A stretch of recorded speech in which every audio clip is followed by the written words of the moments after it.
আসসালামু আলাইকুম প্রিয় ভাইয়া ও আপুরা। এই ভিডিওতে আমরা নবম দশম শ্রেণীর বাংলা প্রথম পত্র বাংলা সাহিত্য বইয়ের 206 পৃষ্ঠার সেই দিন এই মাঠ এই কবিতাটির অনুশীলনীর প্রশ্নগুলোর সমাধান নিয়ে আলোচনা করব। আমাদের আগের ভিডিওটিতে মিস আফরোজা আইডি থেকে লিখেছে থ্যাঙ্কস, তোমাকেও থ্যাঙ্কস আফরোজা। সেই দিন এই মাঠ এই কবিতাটি লিখেছেন জীবনানন্দ দাশ। তোমরা কবিতাটি পড়ার আগে একদম নিচের দিকে চলে যাবে, সেখান থেকে এই শব্দার্থ ও টিকাগুলো খুব ভালোভাবে পড়ে নিবে। তাহলে এই শব্দগুলো কী অর্থে ব্যবহৃত হয়েছে সেটা তোমরা ভালোভাবে বুঝতে পারবে যখন কবিতাটি তোমরা পড়বে। এবং এখান থেকে এমসিকিউ এবং ক নাম্বারেও কিন্তু অনেক প্রশ্ন আসে, তাই এগুলো ভালোভাবে পড়ে নিবে। এরপর দেখো পাঠ পরিচিতি আছে, সেটাকেও খুব ভালোভাবে পড়বে, কারণ এই পাঠ পরিচিতি হলো কবিতাটি কী নিয়ে লেখা হয়েছে সে সম্পর্কে বিস্তারিত একটা ধারণা। তো এটা যদি পড়ো তাহলে কবিতাটি সম্পর্কে ভালোভাবে বুঝতে পারবে। এরপরে তোমরা কবিতাটি পড়বে, কবিতাটি কমপক্ষে দুইবার ভালোভাবে পড়বে। এরপরে তোমরা চলে আসবে অনুশীলনীর মধ্যে। এখানে প্রথম বহু নির্বাচনী প্রশ্ন, সেই দিন এই মাঠ কবিতায় বর্ণিত ফুলের নাম কি? এটা হলো গ চালতা। 2 নম্বর, আমি চলে যাব, কবি কোথায় চলে যাওয়ার কথা বলেছেন? সেটা হলো পরপারে।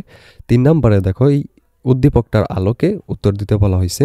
এই উদ্দীপকটা তোমরা ভালোভাবে পড়ে নিবে। এরপর প্রশ্নটা হলো উদ্দীপকে সেই দিন এই মাঠ কবিতার কোন দিকটি প্রকাশ পেয়েছে? এর অ্যান্সার হবে ক সৌন্দর্য। এরপর এখানে দেখো 208 পৃষ্ঠার মধ্যে সৃজনশীল প্রশ্ন দেয়া আছে। এই সৃজনশীল প্রশ্নের মধ্যে যে উদ্দীপকটা আছে সেটা তোমরা ভালোভাবে 2-3 বার করে পড়বে। এরপর দেখো এখানে ক নাম্বার কোয়েশ্চেনটা হলো কি সাই হয়ে গেছে? এর অ্যান্সারে আমরা লিখব বেবিলন সাই হয়ে গেছে। এরপর খ নাম্বার যে কোয়েশ্চেন সেটা হলো পৃথিবীর এই সব গল্প বেচিরো বেচিরকাল বলতে কবি কি বুঝিয়েছেন? এর অ্যান্সার হবে পৃথিবীর এইসব গল্প বেচিরো বেচিরকাল বলতে কবি নশ্বর মানব জীবনে অবিনশ্বর প্রকৃতির প্রবাহ চেতনাকে বুঝিয়েছেন। সেই দিন এই মাঠ কবিতায় কবি প্রকৃতির চিরকালীন সৌন্দর্যের এবং মানুষের স্বপ্নের অমরত্বের দিকটি তুলে ধরেছেন। বিচিত্রভাবে বিবর্তনের মধ্যেও রূপ রস গন্ধ নিয়ে প্রকৃতি টিকে থাকে।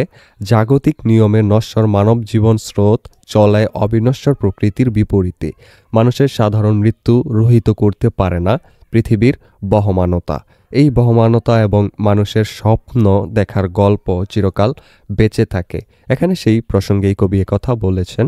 ভিডিওর এই পর্যায়ে তোমাদেরকে একটা আপডেট জানিয়ে রাখি, তোমাদের নিশ্চয়ই এক এক বিষয়ের প্রাইভেট পড়ার জন্য এক এক স্যারের কাছে দৌড়াদৌড়ি করতে হয়। এতে করে অনেক সময় এবং অনেক টাকাও খরচ হয়। কেমন হতো যদি একই জায়গায় সবগুলো সাবজেক্টের প্রাইভেট পড়তে পারতে, আর টাকাও লাগতো অনেক কম। সেই কথা ভেবেই তোমাদের জন্য 10 মিনিট স্কুল একটি অনলাইন কোর্স লঞ্চ করেছে, যেখানে খুব অল্প খরচে গোছানোভাবে সকল বিষয়ের উপর ক্লাসগুলো নেওয়া হবে। ডেসক্রিপশনে লিংক দেওয়া আছে, সেই লিংকে ক্লিক করে বিস্তারিত জেনে যদি কোর্সটি ভালো লাগে তাহলে আজই ভর্তি হয়ে যাও সেই কোর্সে। এবার চলো ভিডিওতে ফিরে যাক। এরপর গ নম্বর কোয়েশ্চেন, উদ্দীপকের প্রকৃতি জানার সঙ্গে সেই দিন এই মাঠ কবিতার সাদৃশ্যপূর্ণ দিক ব্যাখ্যা করো। ঘ নম্বর হলো কবিতায় উল্লেখিত সভ্যতার বিবর্তনের সঙ্গে প্রকৃতির সম্পর্ক উদ্দীপকের আলোকে বিশ্লেষণ করো। এই দুইটার অ্যান্সার আমরা দিয়ে দিচ্ছি, তোমরা দেখে নাও ভিডিওটা পজ করে করে।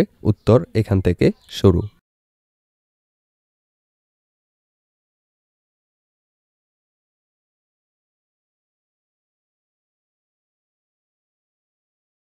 এই ভিডিওটি এই পর্যন্তই। পরবর্তী ভিডিওতে আমরা এর পরের যে কবিতাটি আছে যাব আমি তোমার দেশে জসিমউদ্দিনের লেখা, সেটার অনুশীলনীর সমাধানগুলো নিয়ে আমরা আলোচনা করব। সেটার নোটিফিকেশন পেতে হলে অবশ্যই সাবস্ক্রাইব